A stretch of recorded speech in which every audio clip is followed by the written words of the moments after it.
Hey everyone, welcome back to another YouTube video. In this video, we are going to install Splunk on Linux. And this video is going to be in two parts. In the first part, we're going to install a Linux Centos system on a virtual box. Then the second part, we're going to install our Splunk on that virtual machine. So what we're going to do, we are first going to install VirtualBox on our machine, or I would say on my laptop. I do already installed that, but I'll walk you through how you can install virtual machine, and then we will install VirtualBox, and then we'll install virtual machine on the VirtualBox. So I'll be showing you all of those resources where I'm going to download, and then we are going to install our Linux machine on that. So first, let's try to install Oracle VirtualBox as a virtualization software. So we'll go to Oracle VirtualBox website, and this is the site there. They have all the download options. So once we click on Oracle VM VirtualBox, it's going to show us this download VirtualBox option. We're going to click on this, and then over here it's going to show us the platform that we can install this VirtualBox on. We have Windows platform that we can install on. We have Mac OS, Linux distributions, LARS, and all of those different distribution. Since I'm using Mac and I did already install, but you can click on any of the hosts that you're trying to use. So if you're using Windows, you can click on this, and if you're using Mac, you can click on this. So once you click on this, it's going to install the package on your machine in your download folder, and that's where you can just double click on that package, and it's going to let you follow the step and install VirtualBox on your laptop. So once you install the VirtualBox, this is how it's gonna look like. So in this, we are going to bring our machine, or I would say install our machines on the VirtualBox right now. You see my one machine is already installed. When I say machines, my system, or I would say my Linux server, whatever, either you want to install Linux server, Windows server, whatnot, you can follow this path. Now we are going to add a Linux server over here. For that Linux server, we need to have an image for that server. It's the same thing that whenever we try to install our Windows, we do bring some CDs or DVDs or whatnot, or USB flash, install our Windows on our bare metal. Is the same thing. We need to have some sort of ISO to install our virtual machine on this.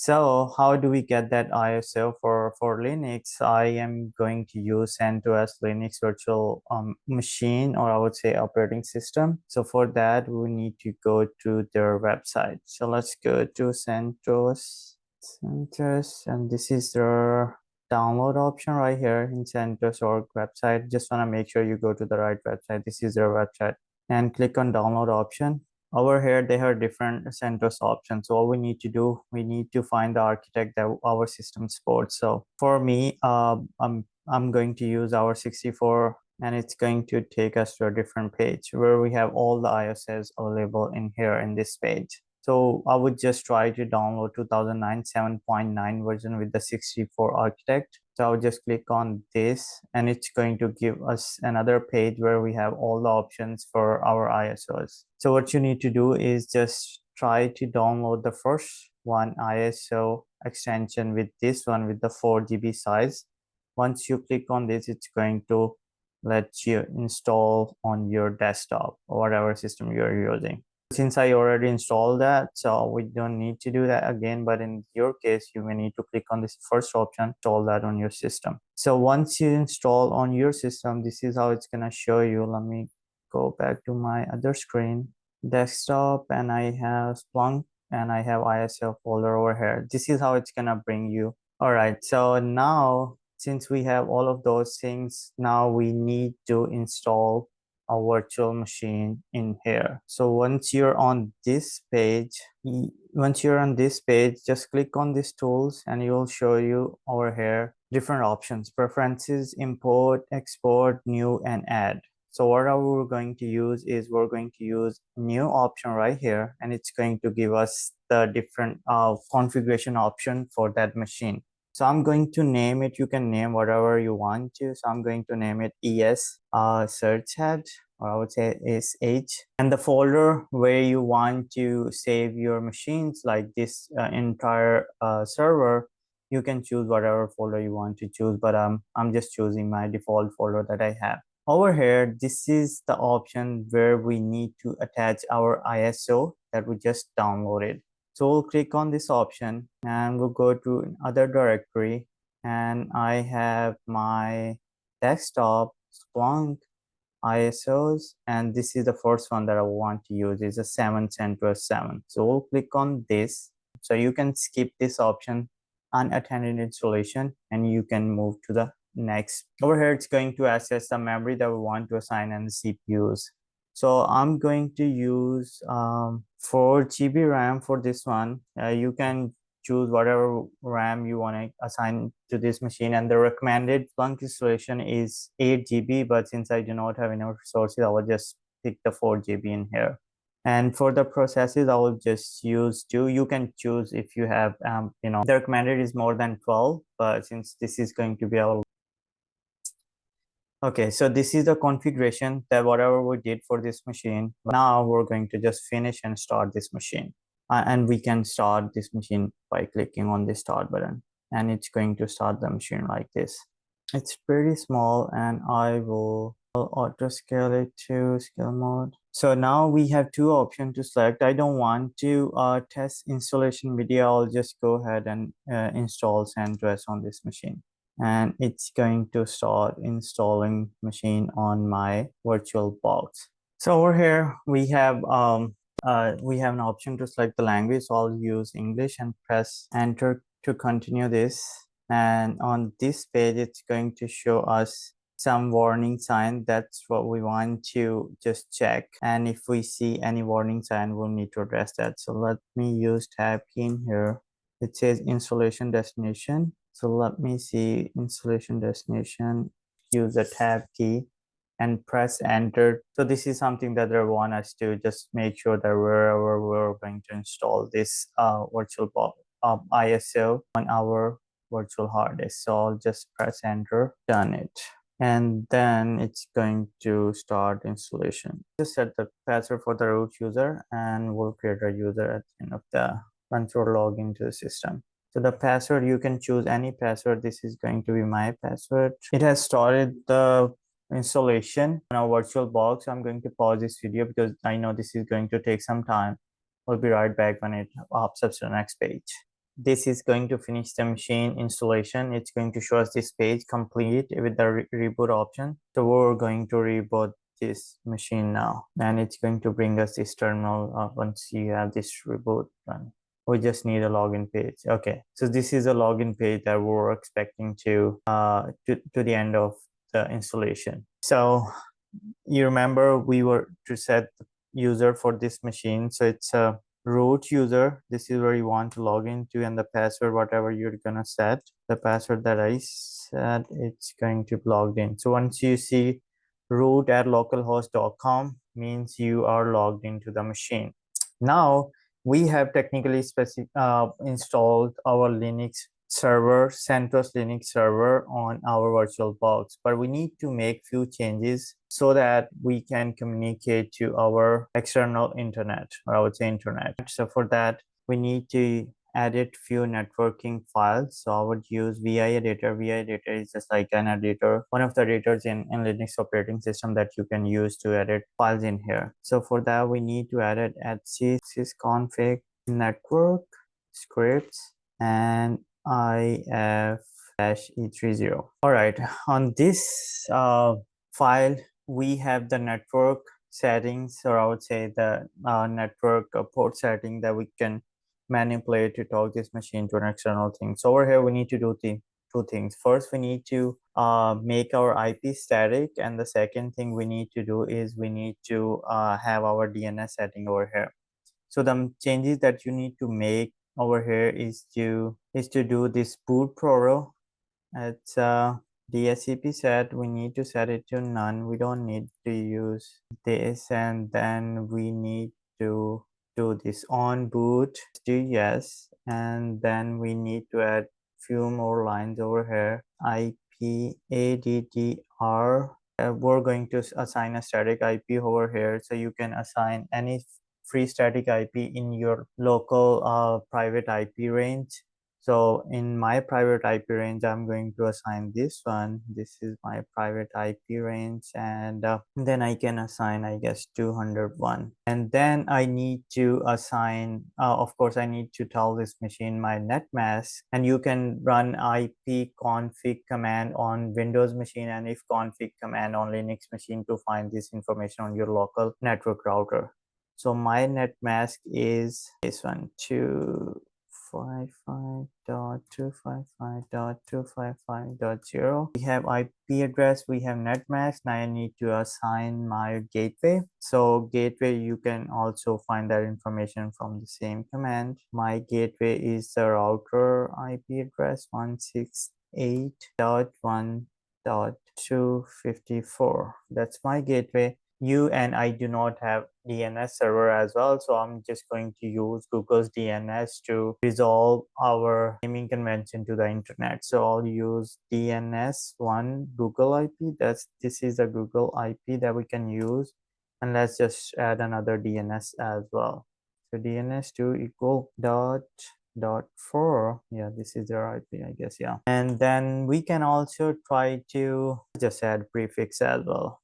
It doesn't hurt. So in my case, it's going to be 24. You can check in your network setting you have in for your IP. All right, so that's the information that we needed to add to this file. Let me again clear this screen and show you the file that you want to edit this file to. It's etc sysconfig network scripts if cfg-enp0s. This is a file that we made all changes. Since we made the changes to network file, now we need to restart our network. So to restart our network, we need to run this command systemctl restart network. It's going to start our network. Now let's just check the IP.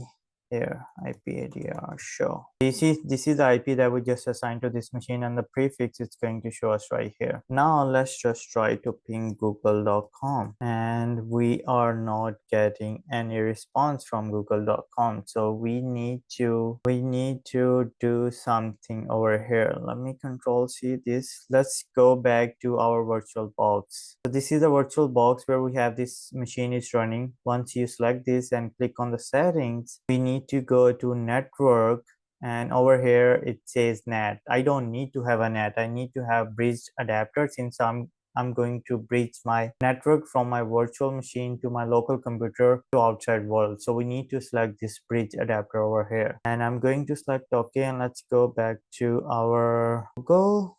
Control C. Let's just run again ping google.com. Ping is the command that we can use to Google to connect to our server.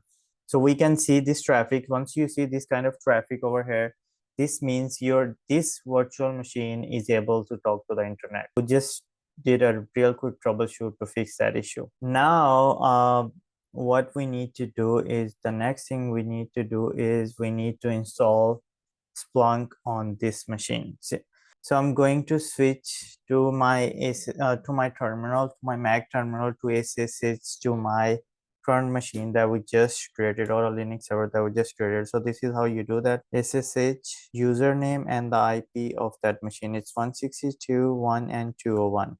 So to install Splunk, we need to bring that package to our it's going to ask you, you're going to connect, and you just say yes, whatever, and it's going to ask you password that you just set up, and I am on that machine. So this is my machine. Let's run uname-a. This command is going to show us the kernel of that machine, and this is the version that we install on that, and the time and whatever, and this is a Linux architect over here. Now let's try to install Splunk on this machine. So to install a Splunk, you always use a opt directory. So we need to cd to opt cd to opt directory, and let's do pwd to see what's going on. So we are here in the opt directory. So over here we need to install our Splunk machine. So how we do that? We need to go back to their website. So let's go to splunk.com. This is a Splunk website. Make sure you go to splunk.com. Over here, reject all, I don't need to accept all, and you need to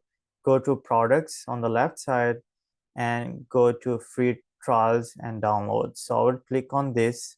It's going to show you different options. Splunk Cloud, this is their SaaS solution, and Splunk Enterprise is your on-premises solution. So we're going to install Splunk Enterprise. So get my free trial. So click on that, and it's going to ask you, if you do not have any account, it's going to ask you to create an account. Since I do have my account, so I'm just going to log into my account. Once you log into your account, this is the page that it's going to show you. So since we are going to install Splunk on our Linux operating system, I would click on the Linux option. They do have Windows option, Linux and Mac OS. We install Linux virtual machine, and we're going to install that package on our operating system. So for that, this is the latest version that they have, 9.201, but I'll go to the previous version like 9.0 or something like that. So again, back on Linux, and I'll just scroll down to 9.0 like this one. I'm going to install this one.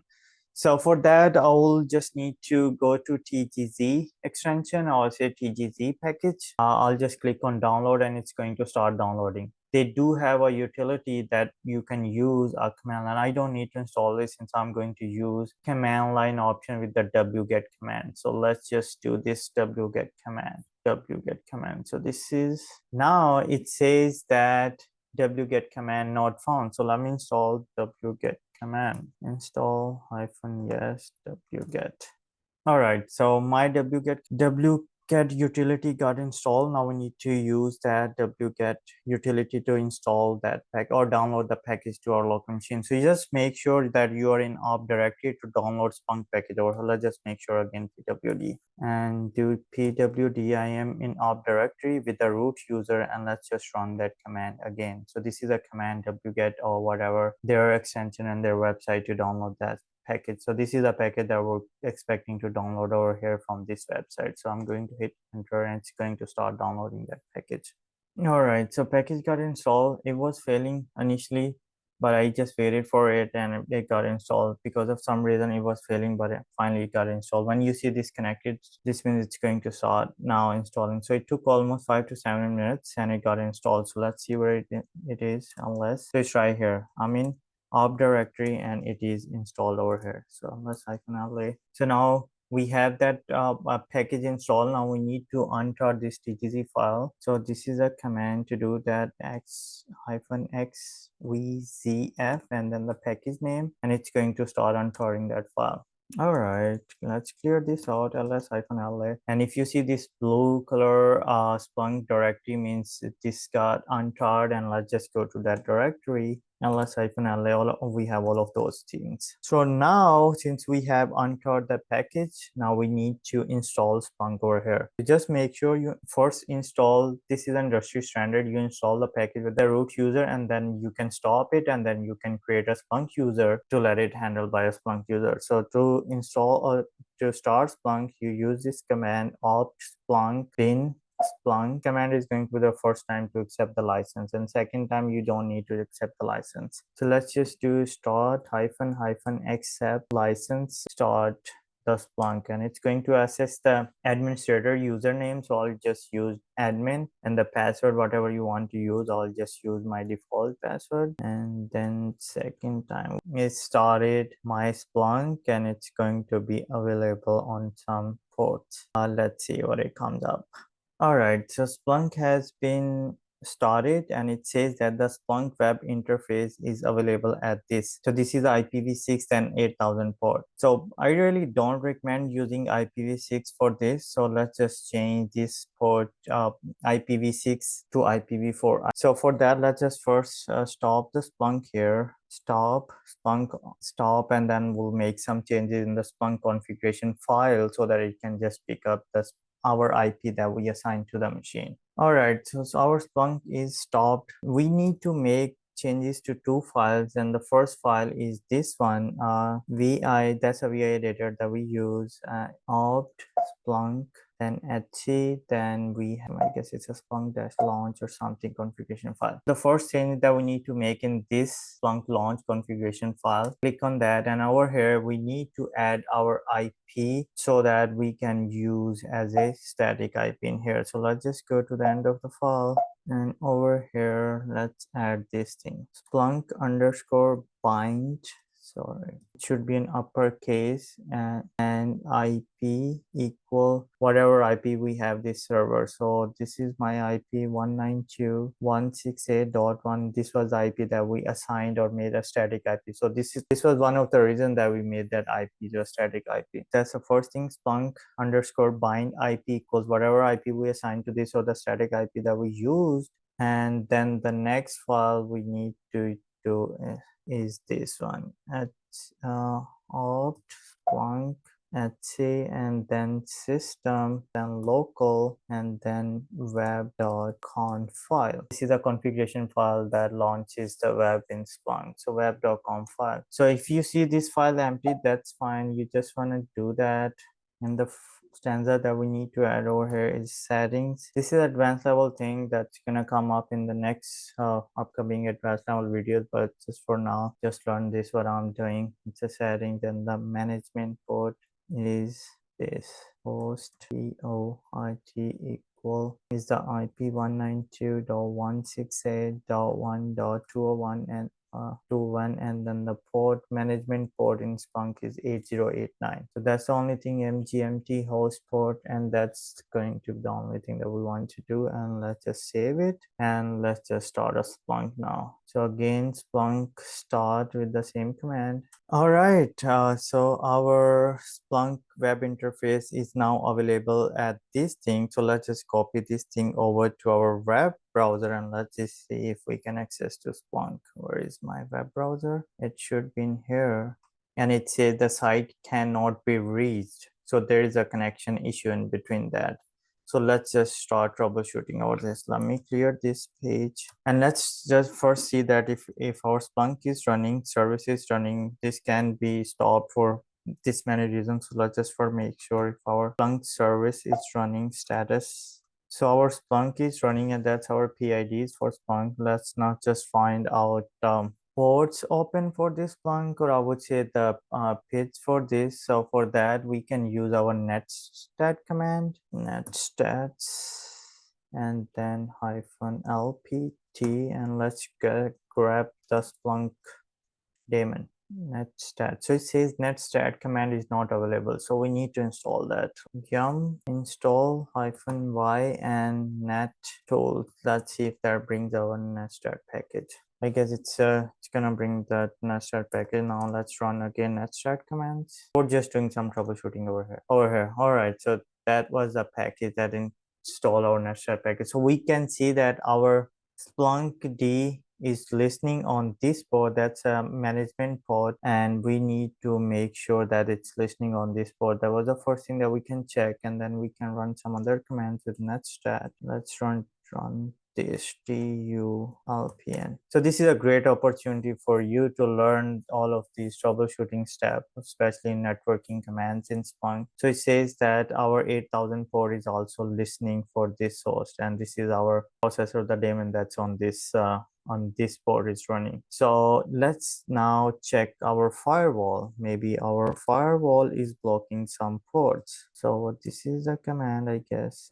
Yes, firewall cmd and -- list all the ports that it is listening on. So we have no ports listening. So this seems to me that this is a problem, because in firewall we do not have any firewall that's accepting traffic from external to this machine. So how we can add our firewall? So this is the command to add your IP to a firewall. So it's a firewall cmd same -cmd then -- it should be public. You want to select as public, and then now we want to add -port, and the port should be 8000 because this is our web port, and I want to have this traffic as TCP, and I want to add it to a permanent. Let's see if that works. firewall cmd. I messed up with this spelling. Yes, again I missed one dash, and this is a good learning process for everyone. So you see, it says successfully added.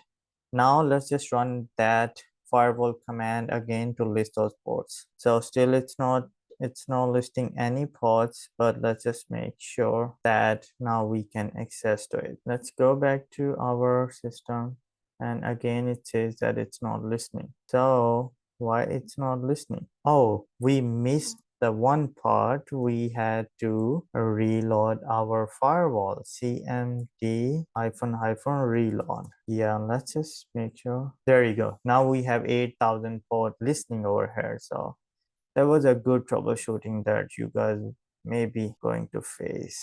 All right, so that was the actual problem. Our firewall was a problem, so it was not letting us access our web server from outside because of the firewall. So now our Splunk is already installed. We have the web page. Let's just log into the page and let's see how Splunk welcomes us. That's my password, and let's just log in. There you go. Successfully log into Splunk. So that was the Splunk installation, but we were running one thing that I told you guys, that you don't need to run this Splunk as a root user.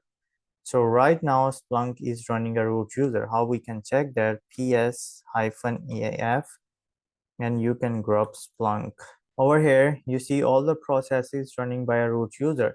This is not a best practice, and this is not recommended by Splunk. So what we need to do, we need to have a Splunk user dedicated for this web application, or I would say Splunk. So how we can do that? Let's just first stop Splunk. So it's opt Splunk bin and then Splunk, and let's just stop this. And once this is going to stop it, we're going to add a Splunk user inside Linux. Then we're going to make this application on the folder and directory owner of make Splunk owner of those directory. So let's just first let it stop, and then we'll do that. All right, our Splunk is stopped, and let's just add a user now. So to add a user, this is a command that you run in Linux, and you edit the user. Let's just set the password for the Splunk user, and I am going to set a password. You can set the password whatever you want to. So it says all authentication tokens updated successfully. Now we have a Splunk user, and now we can assign this Splunk application to this Splunk user. So how do we do that? chown -r recursive and the Splunk with its group naming Splunk, and this is the directory where we install the Splunk. So what this command is doing, it's going to change the ownership for this directory with the Splunk owner and the group of this, and recursive means all the subdirectories under that. So it changed everything. Now let's just switch to a Splunk user. So how you switch to a Splunk user? su and then Splunk itself. And you see from root, now it got changed to Splunk, and let's just verify. So if I do ID over here, it's going to show you this is Splunk user and this is a group ID, and these are the groups that it assigned to and whatever artifacts that we have for this user or attributes. So now we have Splunk user, we assign that directory, means we change the ownership. Now let's just run the Splunk again. So opt Splunk bin Splunk and then start. Since I'm with the Splunk user, now it's going to start with the Splunk user, and we'll make sure that. All right, so it says that our Splunk interface is available at this. Since we just restarted with a new user, let's go back to our web server, refresh it, and let's just try to log in, admin, and this is our password for this, and we are logged into Splunk. All right, so we have installed the Splunk, we have installed with the user now. So what if your server gets rebooted? This way, this Splunk is not going to restart itself. So what we need to do, we need to enable boot start on the Splunk, and this is the command sudo opt Splunk bin is a itself, then Splunk enable, and then boot -start. So for this user, what is my password? And it says that Splunk is not in sudoer file. This incident will be reported. Okay, so this is another troubleshooting opportunity. So technically, whenever we install a new system, the normal users, they are not part of the sudoers files, mean they cannot run administrator command with the sudo privileges. So to do that, we need to go back to root user. So we have a root user and we need to edit this file etc and then sudoers. Over here in this file, this is the thing that we want to edit. You need to scroll down all the way where you will find all, where is our, right here, allow root to run any command, and you see root all. You can copy this or however you want to, just add it over here. And I want to change username to Splunk since already is there. So Splunk, and I want to save this file. It says read only. Okay, I will need to add this. And now let's switch back to Splunk, and it sees that works. Sudo boot start, and it's going to ask me password, enter the password, and there you go. Init script install, add this, and this is going to install now Splunk whenever it's going to restart. So that was it for the Splunk installation. In the next video, we are going to learn about Splunk. So we install the Splunk, we'll learn initial brief introduction to the Splunk. In this video, we install the Splunk on a Linux operating system, and in the next video, we're going to learn about this Splunk tool.